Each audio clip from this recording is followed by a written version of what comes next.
Bismillahirrahmanirrahim. Well, dear students, Assalamu alaikum. How are you all? Hoping all of you are safe and sound. May Allah bless you all. Well, beta, let us start our today's lecture. That is again on tenses, and continuity is there when we talk about tenses. बेटा आप tense कर रहे हो आजकल जो आपके lecture in दिनों में आ रहे हैं, हम लोग टेक्स्ट बुक से अब थोड़ा सा डाइवर्ट हुए हैं और डाइवर्ट हुए किस तरफ, ग्रामर की तरफ, क्योंकि ग्रामर में भी बहरहाल बहुत सी चीज़ें हैं जो साथ साथ साइमल्टेनियसली हमें लेकर चलना है। तो बेटा आपके मेरे ख्याल 3 से 4 लेक्चर जो हैं वो टेंस रिलेटेड हो चुके हैं। मकसद ये था कि टेंस एक दफ़ा रिवाइज हो जाए, क्योंकि मैंने अक्सर देखा है कि बच्चे जब FSC 2 में उनका एक क्वेश्चन आता है, अनसीन पैसेज जो है, ट्रांसलेशन पैसेज जो है, पैराग्राफ जो है उन्हें करना है, जो उर्दू पैसेज है that is to be translated into English, और 15 मार्क्स का ये पैराग्राफ है। और उसके लिए देखिए आपकी एक तो सेंटेंस स्ट्रक्चर बड़ा स्ट्रॉन्ग होना चाहिए और आप सारे जो ग्रामर रूल्स हैं उनसे फेमिलियर होने चाहिए। इसके अलावा आपकी वोकैबुलरी स्ट्रॉन्ग होना चाहिए। तो ये सारी चीज़ें आप साथ साथ इस चीज़ को अपनी आदत बना लें, इन चीज़ों पे कमांड हासिल करने की जुस्तजू में लगे रहें। और उसमें एक अहम चीज़ जो मैंने देखा है कि बच्चे रिलक्टेंट रहते हैं अच्छी ट्रांसलेशन बनाने के हवाले से। वो ये समझते हैं कि टेंस जो है बाज़ दफ़ा वो हम उसको समझ नहीं पाते, कंसीव नहीं कर पाते, कॉम्प्रीहेंड नहीं कर पाते कि ये टेंस कौन सा टेंस है। हालांकि आपने ये सब चीज़ें पढ़ी हैं और प्रैक्टिस भी की हैं, लेकिन चूँकि ये जहन से स्लिप भी हो जाती हैं किसी वक्त, तो आप अगर एक दफ़ा रिवाइज़ करते हो, चीज़ों को प्रैक्टिस कर लेते हो, तो दोबारा से ग्रिप जो है वो चीज़ों की बन जाती है। तो बेटे आपका जो प्रीवियस लेक्चर था, लास्ट लेक्चर था, उसमें हमने क्या पढ़ा? उसमें हमने देखिए प्रीवियस लेक्चर्स की बात की जाए तो हमने प्रेजेंट टेंस पढ़ा, पास्ट टेंस पढ़ा, इंडेफिनिट के साथ, कॉन्टिन्यूस के साथ, परफेक्ट के साथ और परफेक्ट कॉन्टिन्यूस के साथ। अब आप इस वक्त कर रहे हो फ्यूचर टेंस। अभी बिल्कुल पिछले वाले लेसन में, पिछले लेक्चर में आपने फ्यूचर इंडेफिनिट टेंस किया with active passive, future continuous tense किया विद एक्टिव क्योंकि उसका पैसिव नहीं होता, और हम लोग कर रहे थे फ्यूचर परफेक्ट टेंस। आप लोगों ने बेटे फ्यूचर परफेक्ट टेंस का सिर्फ एक्टिव वॉइस किया था और पैसिव वॉइस हम लोग नहीं कर पाए थे, टाइम ख़त्म हो चुका था। तो आज इसको कंटिन्यू रखते हैं। हम लोग कर रहे हैं फ्यूचर परफेक्ट टेंस, और इसका कौन सी वॉइस आज करेंगे? Passive voice. इसकी पैसिव वॉइस को लेकर चलते हैं। तो बेटे इसके पैसिव वॉइस में आपने क्या करना है? देखिए एक छोटी सी बात कि मैंने आपको इसकी डेफिनेशन लिख के दी थी ऊपर, एक दफ़ा फिर से लिख देती हूँ आपकी याददाश्त के लिए, आपकी याद दहाने के लिए, कि it shows N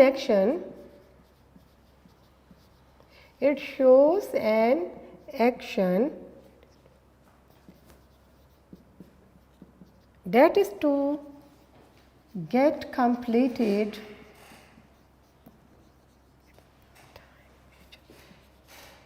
at some time in future। ये आपको लिख के दी थी मैंने डेफिनेशन किस पे? आपके प्रीवियस लेक्चर में जब हमने फ्यूचर परफेक्ट एक्टिव वॉइस के साथ किया था तो उसकी डेफिनेशन यही थी। पैसिव वॉइस की डेफिनेशन भी सेम है। It shows an action that is to get completed at some time. It shows an action that is to get completed at some time in future. ठीक है, यानी जो future में किसी वक्त पे कंप्लीट हो चुका होगा, जो काम हो चुका होगा। तो मैंने आपको बताया था कि जो फ्यूचर परफेक्ट है उस सेंटेंस के लास्ट में आप क्या देखते हो उर्दू में? चुका होगा, चुकी होगी, चुके होंगे। ठीक है, तो बेटे ये आपके उर्दू वर्ड से आपको पहचान हो जाती है। फिर एक्टिव वॉइस वो था जिसका सब्जेक्ट मौजूद था। एक्टिव वॉइस की फॉर्मेशन आपको बता दी, सब्जेक्ट था plus will have, shall have था, third form of the verb थी और ऑब्जेक्ट था। ये हमने लास्ट लेक्चर में किया था। अब इसी का पैसिव वॉइस लेके चल रहे हैं। पैसिव वॉइस में आपने क्या देखना है? पैसिव वॉइस में चूंकि आपका सब्जेक्ट जो होता है वो मिसिंग होता है और ऑब्जेक्ट से है, ऑब्जेक्ट प्लस ऑब्जेक्ट के बाद क्या आ जाएगा? हेल्पिंग वर्ब, विल हैव या शैल हैव, उसी तरह से विल हैव या शैल हैव। लेकिन इसमें अब बीन भी आ जाएगा, plus been plus V3, third form of the verb. क्या है जी? आपके पास ऑब्जेक्ट है, विल हैव, शैल हैव, और will have, shall have, been है। चूँकि पैसिव वॉइस में आ गए हम लोग, और वर्ब की कौन सी फॉर्म आ गई? थर्ड फॉर्म आपके पास आ गई। और फिर बाय और एस, और ये बाय और एस किस सूरत में है, अगर तो सब्जेक्ट नजर आ रहा है आपको उस जुमले के अंदर, अदरवाइज V3 के बाद आपने वर्ब के थर्ड फॉर्म के बाद रिमेनिंग सेंटेंस को ट्रांसलेट करना है। ऑब्जेक्ट है will shall have been, will shall have been third form of the verb, ठीक है। और इसका जब ये क्या है आपका एफर्मेटिव सेंटेंस है। अब इसी का हम अगर नेगेटिव सेंटेंस बनाते हैं तो नेगेटिव में क्या आ जाएगा, object plus will shall not, will shall not, फिर आपके पास हैव बीन है प्लस V3 वर्ब की थर्ड फॉर्म प्लस बाय और प्लस एस। जी बेटे दोबारा से बात कर लेते हैं, इसी सेंटेंस का नेगेटिव जो है वो क्या होगा, ऑब्जेक्ट विल शैल नॉट और ये हैव बीन है इकट्ठा, और विल शैल नॉट, विल और शैल के दरमियान में नॉट आ गया, विल शैल नॉट और have been plus V3 third form of the verb by और एस की सूरत में, अगर तो आपके पास सब्जेक्ट मौजूद है उसका कन्वर्जन हो जाएगा ऑब्जेक्टिव केस में, किसका, सब्जेक्ट का। इसके बाद बेटा इंट्रोगेटिव सेंटेंस में आइएगा। इंट्रोगेटिव सेंटेंस में इसी तरह से एक हेल्पिंग वर्ब बाहर आ गया और वो क्या है, विल और शैल, और प्लस ऑब्जेक्ट आ गया, ऑब्जेक्ट के फ़ौरन बाद हैव बीन और इसके फ़ौरन बाद V3 third form of the verb, remaining sentence और रिमेनिंग सेंटेंस, और अगर सब्जेक्ट मौजूद है तो बाय और एस, ठीक है जी। डबल क्वेश्चन स्टेटमेंट आपको पता चल गया है अच्छी तरीके से। डबल क्वेश्चन स्टेटमेंट में यहाँ WH फैमिली वर्ड आ जाएगा, व्हेन, वेयर, हाउ, वाई, ठीक है। और उसके बाद आपकी question statement as it is रहेगी। हम बात कर रहे हैं फ्यूचर परफेक्ट टेंस की और फ्यूचर परफेक्ट टेंस के पैसिव वॉइस की, क्योंकि पैसिव एक्टिव वॉइस आप पहले कर चुके हो लास्ट लेक्चर में, पैसिव वॉइस आपको करवा रही हूँ। और पैसिव वॉइस में object will shall have been third form, by और एस सब्जेक्ट की सूरत में, वरना वर्ब की थर्ड फॉर्म के बाद remaining sentence. Negative object will shall not have been और V3 third form of the verb. इसी तरह से इंट्रोगेटिव में will shall object have been third form of the verb, और अगर सब्जेक्ट है तो बाय और एस एंड में, वरना V3 के बाद रिमेनिंग सेंटेंस। बेटे इसकी थोड़ी सी एग्जाम्पल्स जो है वो हम लोग कर लेते हैं इस टेंस की, ठीक है जी। देखिएगा, कमरे की सफाई की जा चुकी होगी। एक मज़े की बात देखें, उर्दू सेंटेंस को गौर करें, आपको उर्दू सेंटेंस में क्या चीज़ नज़र आ रही है, टेंस कौन सा है, जा चुकी होगी, चुका होगा, चुकी होगी। गी फ्यूचर को इंडिकेट कर रहा है और चुका चुकी ये परफेक्ट को इंडिकेट कर रहा है, तो टेंस कौन सा हो गया आपके पास, फ्यूचर परफेक्ट।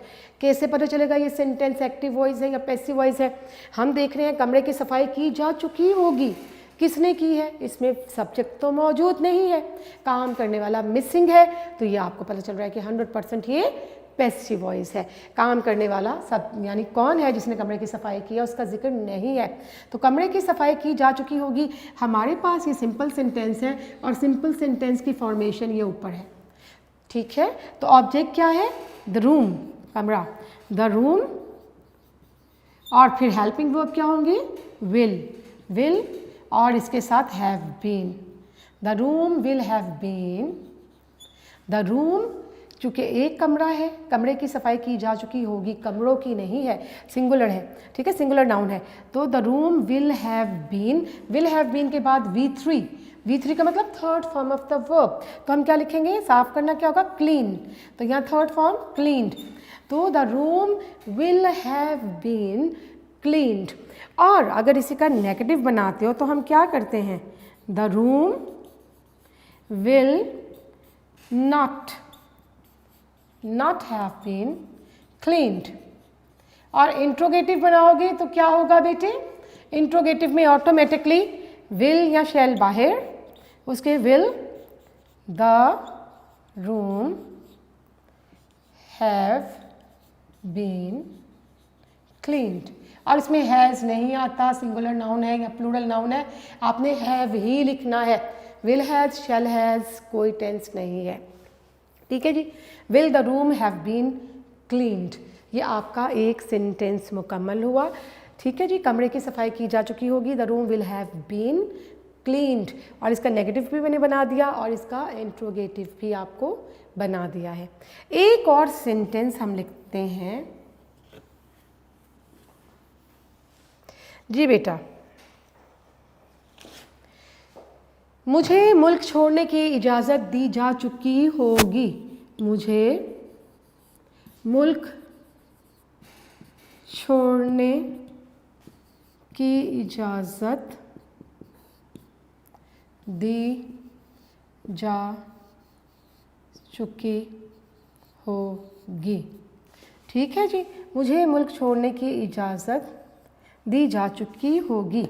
बेटा इसमें भी आप देख रहे हो जा चुकी होगी, यानी कि परफेक्ट, कौन सा, फ्यूचर परफेक्ट टेंस है।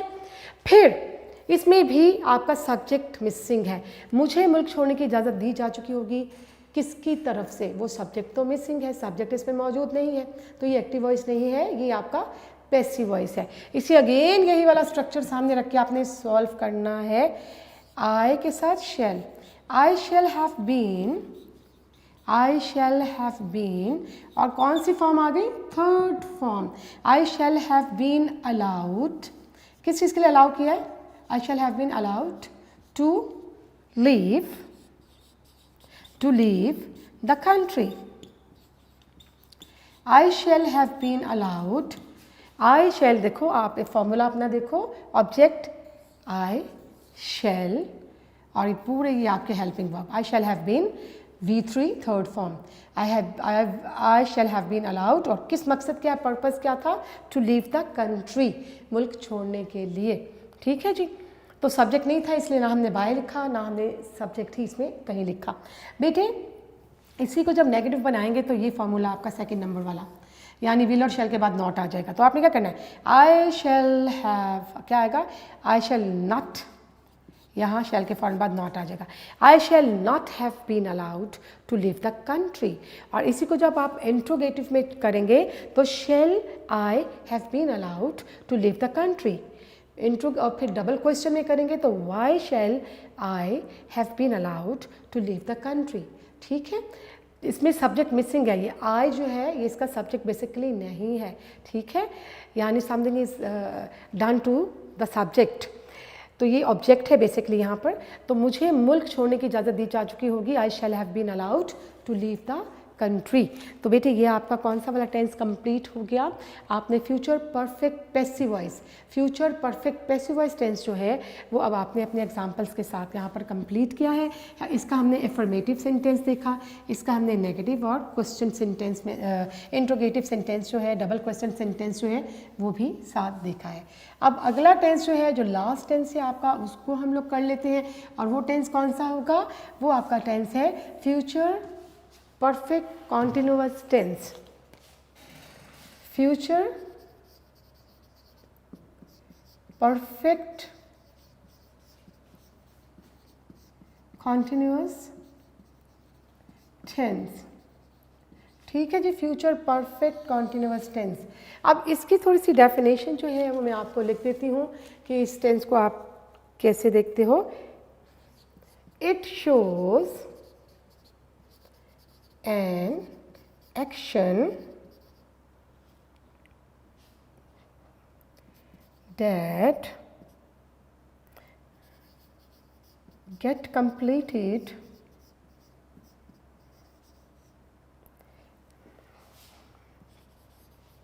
after continuing for a certain period of time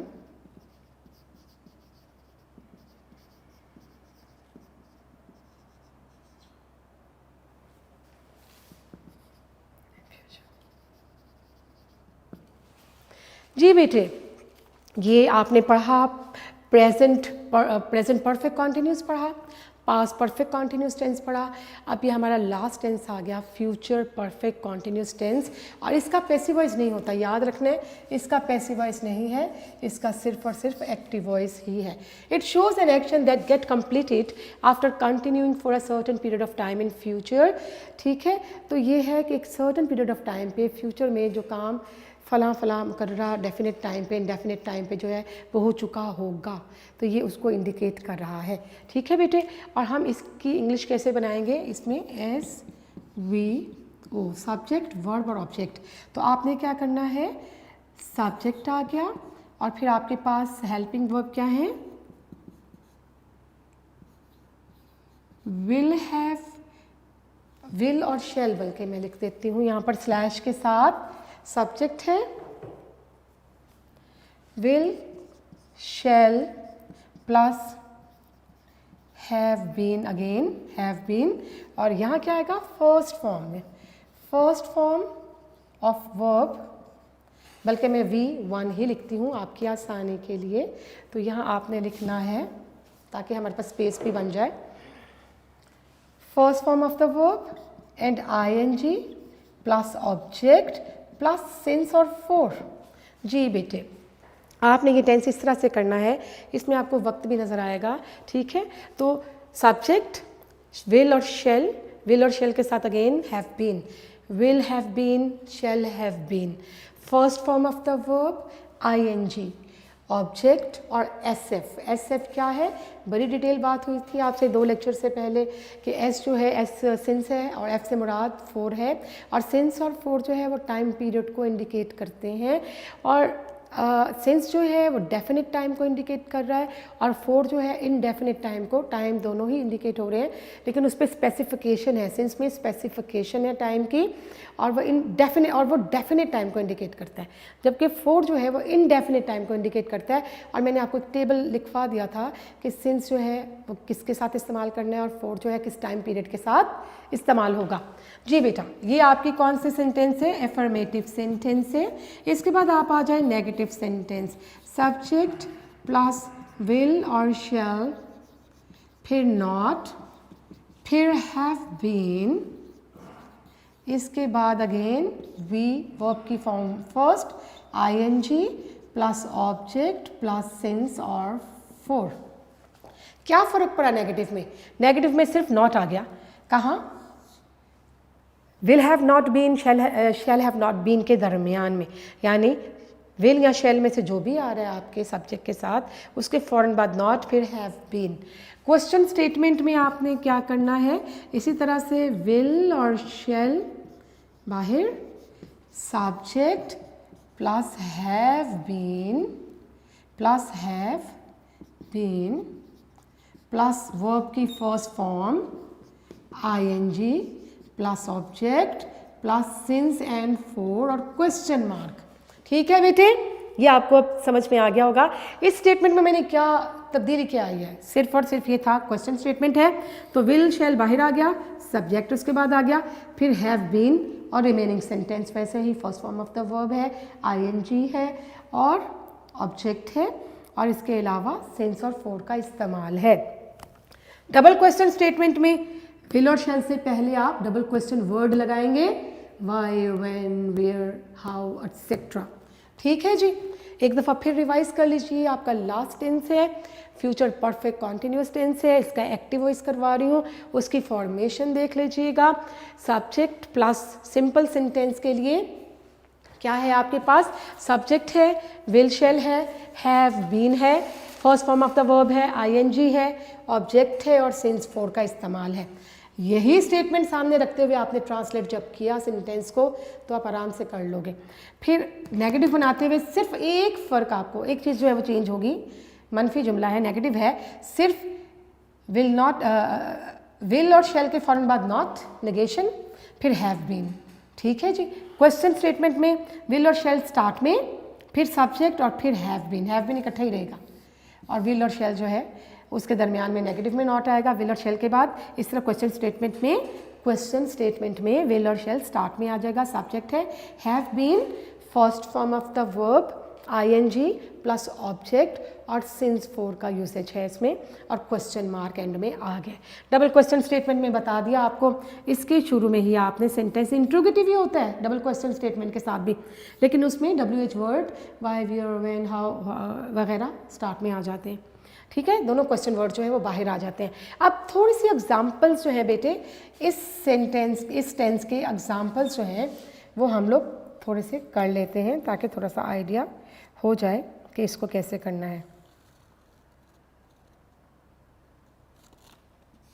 leader 2 घंटे से तकरीर कर रहा होगा।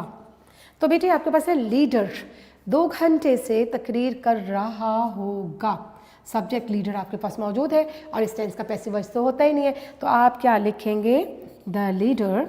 यहाँ से देखते हैं अपनी इस फॉर्मेशन को, इसके अकॉर्डिंग हम लोग चेंज करते हैं। तो सब्जेक्ट क्या है, द लीडर, और लीडर के साथ विल, शैल तो आई वे के साथ है, द लीडर विल, और अगले हेल्पिंग वर्ब है have been, the leader will have been, और वर्ब क्या है, तकरीर करना, to deliver a speech, deliver, तो यहाँ पर वर्ब डिलीवर है, the leader will have been delivering a speech. ठीक है जी, ये ऑब्जेक्ट तक ख़त्म हो गया। अब एंड में बचा सिंस और फॉर, तो आपके पास टाइम है 2 घंटे। 2 घंटे टाइम पीरियड को इंडिकेट कर रहे हैं, स्पेसिफिक टाइम नहीं है। ये 2 घंटे कौन से हैं, सुबह के हैं, दोपहर के हैं, शाम के हैं, कितने बजे से कितने बजे तक हैं नहीं मालूम। अगर मैं कहती हूँ लीडर 5 बजे से तकरीर कर रहा है, तो 5 बजे एक स्पेसिफिक टाइम है, उसके लिए हम सिंस इस्तेमाल करेंगे। लेकिन जब 2 घंटे, 3 घंटे, 6 घंटे, 8 घंटे स्पेसिफिकेशन नहीं है टाइम की, तो क्या आएगा, 4 आएगा, 4 2 आवर्स। तो बेटा हमने यही फॉर्मूला अपना सामने रखा और ट्रांसलेट किया, the leader will have been delivering the speech for 2 hours. और जब हम इसका नेगेटिव बनाएंगे तो क्या होगा, आप इसका नेगेटिव देखें, आराम से बना सकते हो। यहाँ लिखा है विल और शेल के फ़ौरन बाद नॉट आ जाएगा, बाकी सेंटेंस वही है, द लीडर विल नॉट, यहाँ आ जाएगा not, the leader will not have been delivering a speech for 2 hours. और जब इंट्रोगेटिव बनाएंगे तो उसमें क्या करेंगे, ये लिखा हुआ है आपके पास स्ट्रक्चर, यानी विल और शेल, हमारे पास विल है तो विल पहले आ जाएगा, उसके बाद सब्जेक्ट है, will the leader have been, बाकी सेंटेंस लिखा है आपके पास, will the leader have been delivering a speech for 2 hours. लेकिन यहाँ पर आपने क्वेश्चन मार्क भी इंसर्ट करना है, क्वेश्चन मार्क इंसर्ट करेंगे पता चलेगा कि ये क्वेश्चन स्टेटमेंट है। समझ में आ गया, लीडर 2 घंटे से तकरीर कर रहा होगा, the leader will have been delivering a speech for 2 hours, the leader will not have been delivering a speech for 2 hours, फिर है will the leader have been delivering a speech for 2 hours. समझ में आ गया बेटे, चीज़ों को confuse नहीं करना, ना कंफ्यूज होना है। अगर आपने लिख लिया प्रॉपर चीज़ों को तो उसको रिवाइज करें उसको थोड़ा सा प्रैक्टिस करें, ताकि आपकी नॉलेज में और चीज़ें जो हैं वो आती चली जाएं, क्लियर होती चली जाएं, और आपकी समझ में चीज़ें जो हैं आसानी से आपकी समझ में आती चली जाएं। बेटा इसके बाद एक और जुमला जो है वो हम लोग लिख लेते हैं। अच्छा, इसके उर्दू के सेंटेंस में भी रहा होगा, रही होगी, रहे होंगे आता है, लेकिन टाइम, इसमें टाइम पीरियड भी आपको नज़र आता है, जिससे पता चलता है कि ये परफेक्ट कॉन्टिन्यूस है। ठीक है, तो हम ये लिखते हैं कि वो 2 महीने से, मैं यहाँ लिख रही हूँ एक और एग्जाम्पल,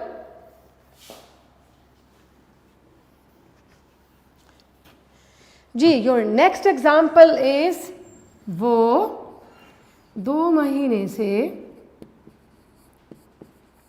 अपना वक्त ज़ाया कर रहा होगा। जी बेटे आपकी स्टेटमेंट ये आई कि वो 2 महीने से, और देखिए इसमें टाइम पीरियड आपको नज़र आ रहा है, टाइम पीरियड 2 महीने से वो कर रहा होगा, यानी कि कौन सा टेंस हुआ, परफेक्ट कॉन्टिन्यूस टेंस हुआ, गा भी इसमें आपको नज़र आ रहा है, परफेक्ट कॉन्टिन्यूस टेंस हुआ। तो हम क्या करेंगे, इस सेंटेंस को फिर सामने रखें, सब्जेक्ट क्या है, ही, और विल हैव बीन ये इसके हेल्पिंग वर्ब आ गए। ही के साथ शैल नहीं लगाएंगे हम। ही विल हैव बीन, और फिर वेस्ट होता है टाइम ज़ाया करना, साथ आईएनजी भी लग रहा है, तो he will have been wasting his time. He will have been wasting his time. और कब से लिखा हुआ है? 2 महीने से। तो ये 2 महीने जो है ये कोई डेफिनेट टाइम नहीं है, टाइम पीरियड तो है, स्पेसिफिकेशन नहीं है कि कौन से 2 महीने हैं। अगर मैं कहती हूँ वो मार्च से अपना वक्त ज़ाया कर रहा होगा तो मार्च का मतलब स्पेसिफिकेशन है, मंथ आपका इंडिकेट हो चुका, तो लिहाजा उसके लिए सिंस इस्तेमाल करेंगे। 2 महीने इनडेफिनिट टाइम है तो फॉर इस्तेमाल करेंगे। He will have been wasting his time for 2 months. He will have been wasting his time for 2 months. He will have been wasting his time for 2 months. अब आपने negative बनाना है इसका, तो ये देखिए सेकंड आपकी जो सेकंड मैंने फॉर्मेशन दी है नेगेटिव सेंटेंस की, उसको देखें कि he will not have been, ठीक है। तो यहाँ आप लिख देंगे he will not, will के फ़ौरन बाद not आता है, will shall के बाद। he will not have been wasting his time for 2 months. He will not have been wasting his time for 2 months. इसी को हम इंट्रोगेटिव में लेते हैं तो क्या हो जाएगा? विल बाहर आ जाएगा, विल और शेल। हमारे पास तो विल है जुमले में, तो हम विल को बाहर कर देते हैं।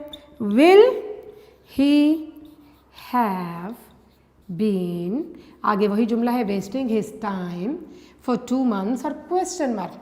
Will he have been wasting his time for 2 months। ठीक है बेटे, मैंने आपको बताया कि आपने सिंगुलर नाउन के साथ, सिंगुलर प्रोनाउंस के साथ आपने हैज़ इस्तेमाल नहीं करना, क्योंकि इसमें आएगा ही shall have, will have. Will has और शैल हैज़ कोई टेंस नहीं है, ठीक है, वो गलत होगा, रॉन्ग होगा। इसको बेटा अपने जहन में डाल लीजिएगा। दोबारा से इसको चेक कर लेते हैं।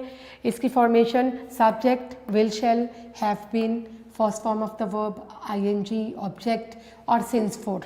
इसी तरह से नेगेटिव में subject will shall not, have been, first form ING, object since for. Interrogative will shall subject have been, first form of the verb ING, object और सिंस फॉर। जी बेटे, यहाँ पर आपके ये टेंस जो होते हैं वो ख़त्म है बेटे। आपके टेंस जो है उनको हमने गो थ्रू किया, उनको रिवाइज़ किया। मकसद ये था कि ट्रांसलेशन एक्सरसाइजेज हमें करना है। कहाँ से करना है बेटे? आपके नोट में बहुत सी प्रैक्टिस एक्सरसाइजेज दी गई हैं। ये बड़ी इंटरेस्टिंग चीज़ है कि we are having almost 65 passages in your notebooks, in your unique notes, and these are unseen passages. Some of the passages are from previous board papers, and these are for practice purpose. कि जितने भी paragraph passages दिए गए हैं आपकी book के अंदर, notes के अंदर, ये सारे प्रैक्टिस पैसेजेस हैं और मुख्तलिफ बोर्ड्स में जो पिछले सालों में पैराग्राफ आए गए हैं वो भी आपकी सहूलत के लिए, आपकी आसानी के लिए, आपकी प्रैक्टिस के लिए दे दिए गए हैं, ताकि आपके ग्रिप बन जाए, सेंटेंस स्ट्रक्चर पे आपके ग्रिप बन जाए। तो बेटे ये सारे जो प्रैक्टिस पैराग्राफ हैं वो इंशाल्लाह हम लोग बोर्ड पे करेंगे, साथ साथ उस सब चीज़ों को सॉल्व करते जाएंगे ताकि आपकी एक ग्रिप, अगेन कहूँगी कि ग्रिप बनती चली जाए। टेंस तो आपका हुए कंप्लीट। आज यूँ करते हैं कि आपके ग्रामर में से एक ट्रांसलेशन पैराग्राफ जो है उसको यहाँ पर हम लोग लिखते हैं। अच्छा बेटा, एक अहम चीज़ ये है, दोबारा से आपसे ये बात कहूँगी कि आपका जो ट्रांसलेशन पैराग्राफ है वो कितने मार्क्स को कंप्राइज करता है? 15 नंबर। वो 15 नंबर का एक क्वेश्चन है। आपके पास फर्स्ट ईयर में एक पैराग्राफ आता था और वो पैराग्राफ कहाँ से लिया जाता था? बल्कि एक पैसेज लिया जाता था आपकी शॉर्ट स्टोरीज से। बुक 1 में शॉर्ट स्टोरीज में से कहीं से भी एक पैसेज आपको दे दिया जाता था, and that was to be translated into Urdu. लेकिन अब क्या है सेकेंड ईयर में? अब आपको जो पैराग्राफ दिया जाएगा वो उर्दू पैसेज है और उस पैसेज को, उस पैराग्राफ को आपने that is to be converted, that is to be translated into English language. बेटे देखें, ट्रांसलेशन जो है वो करने का सबसे अच्छा तरीका क्या है? एक तो मैंने आपको बताया कि सेंटेंस स्ट्रक्चर आपका जो है उस पर आपको महारत होनी चाहिए, आपको सारे रूल्स जो हैं उनसे आप फेमिलियर हो, ग्रामर के, वोकैबुलरी आपकी स्ट्रांग होना चाहिए, सेंटेंस स्ट्रक्चर पे ग्रिप होना चाहिए, और फिर बेटे इसके अलावा आप टेंसेस जो हैं उस पर भी आपकी ग्रिप होना चाहिए ताकि आप फौरी तौर पे ट्रेस आउट कर लो कि ये कौन सा टेंस है। अच्छा, जब आपके पास पैसेज आता है, 2 चीज़ें आपके पास अहम है। जब आपके पास पैसेज आता है ट्रांसलेशन के लिए, उस पैराग्राफ को 2 से 3 दफ़ा पढ़ें, रिलैक्स बिल्कुल ईजी होकर उसको पढ़ें। फिर हर जो सेंटेंस है, हर सेंटेंस जो है इंडिविजुअल, उस सेंटेंस में देखें कि सबसे पहले ट्रेस करें आपके पास फॉर्मूला क्या होना चाहिए। SVO, सब्जेक्ट, वर्ब और ऑब्जेक्ट, ये आपका इंग्लिश का स्ट्रक्चर है। इस स्ट्रक्चर को सामने रखना है। सबसे पहले सब्जेक्ट लेंगे उसमें से, फिर वो टेंस ट्रेस करना है आपने, टेंस कौन सा है, इस सेंटेंस का टेंस क्या है, उस टेंस के अकॉर्डिंग जो है वर्ब आपने इसमें इंसर्ट करना है। फिर आपने ऑब्जेक्ट रिमेनिंग सेंटेंस जो है वो कंप्लीट करना है। एक और अहम चीज़ बेटे, आपने लाइन टू लाइन तर्जुमा नहीं करना पैसेज में। आपके पास पूरा एक पैसेज आया है, नॉट नेसेसरीली कि आपने वो पैसेज उतारना है, उस पैसेज को आपको अपनी आंसर शीट पे लिखने की ज़रूरत नहीं है, उसमें टाइम कतन ज़ाया मत कीजिएगा। आपने उस पैसेज की ट्रांसलेशन जो है वो अपनी आंसर शीट पे लिखनी है क्वेश्चन नंबर रेफ़र करके, ठीक है जी। तो आपने वो पूरे पैसेज की शक्ल में ट्रांसलेशन करनी है, लाइन टू लाइन, अलग अलग, एक उर्दू की लाइन, एक इंग्लिश की लाइन, इस तरीके को नहीं करना, ये बिल्कुल जो है अलाउड नहीं है, बिल्कुल गलत तरीका है, ठीक है जी। तो आपके यूनिक नोट्स में अभी बात ये हुई थी कि तकरीबन 65 के करीब जो है पैराग्राफ्स हैं और वो सारे प्रैक्टिस पैराग्राफ है, और इसके अलावा वो सॉल्व, बहुत से पैराग्राफ सॉल्व्ड है और कुछ अनसॉल्व पैराग्राफ भी हैं, और वो भी तकरीबन 24 के करीब हैं। तो बेटे वो भी हम लोग करेंगे इंशाल्लाह। अब जाहिर है हमने अपने सिलेबस की डिवीज़न जो है वो टर्म वाइज कर रखी है। आप जाहिर है आपने यहाँ से फर्स्ट ईयर की है, आपकी नॉलेज में है कि हमारी 2 टर्म्स होती हैं, फर्स्ट टर्म है, सेकेंड टर्म है। 2 हाफ्स में सिलेबस को डिवाइड किया जाता है, और फिर उसके बाद जो है आपके ज़ाहिर है फाइनल फर्स्ट टर्म और सेकंड टर्म के एंड पे तो पेपर होते ही हैं। उसके बाद आपका टेस्ट सेशन है, टेस्ट सेशन के बाद प्री बोर्ड पेपर होते हैं। अल्लाह करे इंशाल्लाह सारे हालात जो है, मामूलात जो है, मामूलात ज़िंदगी जो है वो लौट आएँ और हर चीज़ मामूल पे आ जाए, ताकि आपकी पढ़ाई का एक बाकायदा सिलसिला जो है वो शुरू हो जाए। आपकी टेस्ट प्रैक्टिस और टेस्ट के ज़रिए जो प्रैक्टिस का सिलसिला है, और जो कि आपकी बेहतरीन ग्रेड्स के लिए बहुत ज़रूरी है, बेहतरीन तैयारी के लिए बहुत ज़रूरी है, वो भी फिर से बहाल हो जाए, शुरू हो जाए, ठीक है जी। उसके लिए हम सब दुआ गो हैं। तो बेटे अभी इस तरह से करते हैं कि आपके जो यूनिक नोट्स हैं, यूनिक नोट्स में से बेटे आपने अगर चीज़ों को तैयार कर लिया, प्रैक्टिस कर ली, तो कोई वजह नहीं है कि आपके नंबर अच्छे ना आ पाएँ। तो हम लोग ट्रांसलेशन की बात कर रहे हैं। ट्रांसलेशन पैसेजेस यहाँ पर मैं देखती हूँ कि कहाँ मौजूद है। देखिए बेटे हमारे पास ये सॉल्व पैसेज मौजूद हैं, और कोशिश करें कि जो सॉल्व पैसेज होते हैं उसका सोल्यूशन, उसकी ट्रांसलेशन देखे बगैर खुद से प्रैक्टिस करें, फिर उसको मैच करें अपने पैराग्राफ के साथ, और फिर उसमें देखें कि आपसे क्या गलती हुई है और क्या वजह पीछे नज़र आती है, ठीक है जी। आपके पास मेरे पास यूनिक नोट्स में सेकेंड ईयर के यूनिक नोट्स हैं, पेज नंबर 201 है, यस इट्स पेज नंबर 201 पे आपके ट्रांसलेशन पैसेजेस मौजूद हैं। आज 1-2 पैराग्राफ जितने भी इस टाइम लिमिट में हमसे कवर हो सके उसको हम लोग करने की कोशिश करते हैं। तो बेटी मैं यहाँ साथ साथ उर्दू लिखती हूँ, और मैंने आपको बता दिया कि आप लोग को उर्दू लिखने की ज़रूरत नहीं होती, आपने पैसेज को पूरा का पूरा पैसेज ट्रांसलेट करना है इंग्लिश में। मैं यहाँ आपकी सहूलत के लिए, आसानी के लिए, प्रैक्टिस के लिए लिख रही हूँ। लिखा है हज़रत मोहम्मद सल्लल्लाहु अलैहि वसल्लम मक्का में पैदा हुए। जी बेटे यहाँ उर्दू लिखते हैं, हज़रत मोहम्मद सल्लल्लाहु अलैहि वसल्लम मक्का में पैदा हुए, ठीक है जी। आपने पहले तो इसमें टेंस जो है वो लोकेट करना है।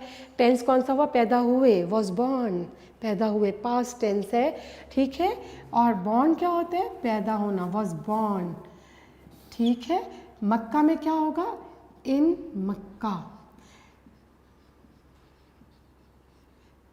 ठीक है, इन मक्का। बेटा जो इन है वो लॉन्ग डिस्टेंसेस को कवर करता है, एट जो है वो भी डिस्टेंस को कवर करता है, लेकिन वो शॉर्ट प्लेस को इंडिकेट करता है। एट प्लेटफॉर्म होता है, एट कॉलेज होता है, इन लाहौर, इन गुलबर्ग, जैसे ना जो छोटी जगह है, छोटे फासलों को इंडिकेट करने के लिए एट, और ज़्यादा बड़े फासलों को, ज़्यादा बड़ी जगह को इंडिकेट करने के लिए इन करते हैं इस्तेमाल। प्रेपोजिशन की बात कर रही हूँ, इन प्रेपोजिशन इस्तेमाल की जाती है।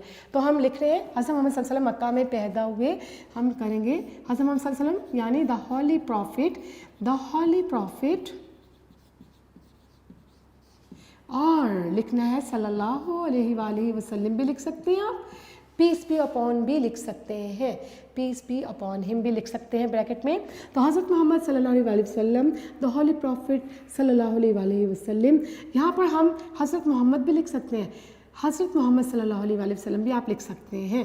द होली प्रॉफिट सल्लल्लाहु अलैहि वसल्लम वॉज बॉर्न, और कहाँ पैदा हुए, in Mecca. The holy prophet was born in Mecca. तो ये आपका एक सेंटेंस कंप्लीट हुआ जी। आप सल्लल्लाहु अलैहि वसल्लम के वालिद मोहतरम का नाम अब्दुल्ला था।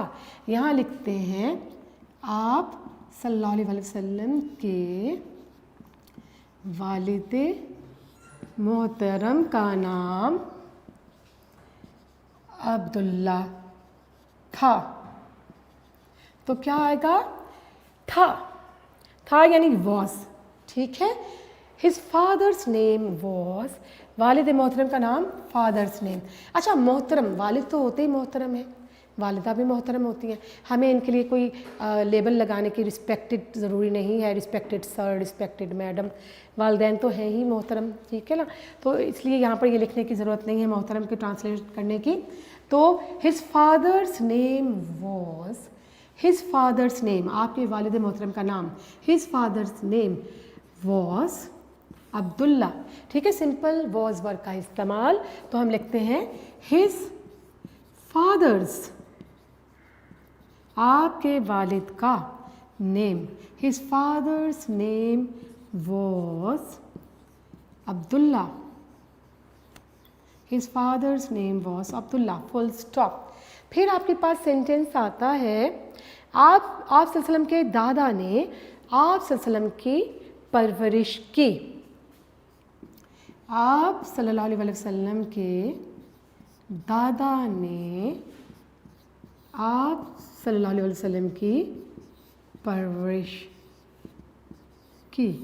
परवरिश करना क्या होता है, की। फिर अगेन पास्ट टेंस आ गया आपके पास, तो क्या होता है, ब्रिंग अप। ब्रिंग अप का मतलब परवरिश करना, और चूंकि हम पास्ट टेंस को देख रहे हैं तो ब्रॉट अप आ जाएगा। तो he was brought up by, he was brought up by his, दादा कौन होंगे, ग्रैंडफादर, ग्रैंडफादर। तो आप इंग्लिश क्या लिखते हो, आपने लिखना है कि he was brought up, he was brought up by, he was brought up by his grandfather, he was brought up by his grandfather, full stop। एक और सेंटेंस आपके पास नेक्स्ट आता है, जब आप सल्लल्लाहु अलैहि वसल्लम 25 बरस के हुए, जब आप सल्लल्लाहु अलैहि वसल्लम 25 बरस के हुए, When हुए, पास्ट टेंस में, ये सारा पैराग्राफ पास्ट टेंस में, इसलिए कहा गया है पैराग्राफ को आपने 2 से 3 दफ़ा ज़रूर पढ़ना है ताकि टेंस आपका क्लियर होता चला जाए। तो when he was 25 years, when he was 25 years, तो क्या हुआ, तो आप सल्लल्लाहु अलैहि वसल्लम ने हज़रत खदीजा रज़ियल्लाहु अन्हा से शादी की। तो आप सल्लल्लाहु अलैहि वसल्लम ने हज़रत खदीजा, ठीक है जी, तो आप सल्लल्लाहु अलैहि वसल्लम ने हज़रत खदीजा रज़ियल्लाहु ताला अन्हा से शादी की। फिर अगेन पास्ट टेंस है, शादी की, मैरिड, मैरी होगा, यहाँ पर मैरिड करेंगे। जब आप 25 बरस के हुए, कि when he was 25 years, comma, क्योंकि इसमें 2 क्लॉजेस नज़र आ रही हैं। तो ही मैरिड हज़रत खदीजा रज़ियल्लाहु ताला अन्हा। तो when he was 25 years he married, हम यहाँ लिखते हैं जब आप 25 साल के हुए, 25 बरस के हुए, when he was at the age of 25 पे लिख सकते हैं, एट द एज ऑफ 25 या when he was 25 years, 25 years he, या मैं ये लिख देती हूँ एट द एज ऑफ, और at the age of 25 he married हज़रत खदीजा रज़ी अल्लाह ताला अन्हो, हज़रत खदीजा रज़ी अल्लाह ताला अन्हो। तो जी मैंने लिखा यहाँ पर कि when he was 25 years और at the age of 25 he married हज़रत खदीजा रज़ी अल्लाह ताला अन्हो। एक लास्ट सेंटेंस है, उसको भी कर लेते हैं। जब आप 40 साल के हुए तो आप सल्लल्लाहु अलैहि वसल्लम ने ऐलान नबूवत किया। जब आप बेटे ये आपने यकीनन देख लिया, पढ़ लिया, द होली प्रॉफिट सल्लल्लाहु अलैहि वसल्लम was born in Mecca, his father's name was Abdullah, he was brought up by his grandfather, full stop. When he was 25 years or at the age of 25 he married हज़रत खदीजा रज़ी अल्लाह ताला अन्हो। एक और बेटे sentence जो है इसी पैराग्राफ का आखिरी सेंटेंस, जो हमारे पास थोड़ा सा टाइम बचा है उसमें हम आखिरी सेंटेंस करके इसको पैराग्राफ को ख़त्म करते हैं। जी आपके पास सेंटेंस आता है, जब आप सल्लल्लाहु अलैहि वसल्लम रसूलुल्लाह सल्लल्लाहु अलैहि वसल्लम 40 बरस के हुए तो आप सल्लल्लाहु अलैहि वसल्लम ने ऐलान नबूवत किया। पास्ट टेंस, ऐलान करना क्या है यहाँ पर, वर्ब है, तो यहाँ क्या होगा, अनाउंस्ड। ऐलान करना अनाउंस, और किया यानी पास्ट इंडेफिनिट टेंस, तो ही अनाउंस्ड। जब आप 40 बरस के हुए, at the age of 40, when he was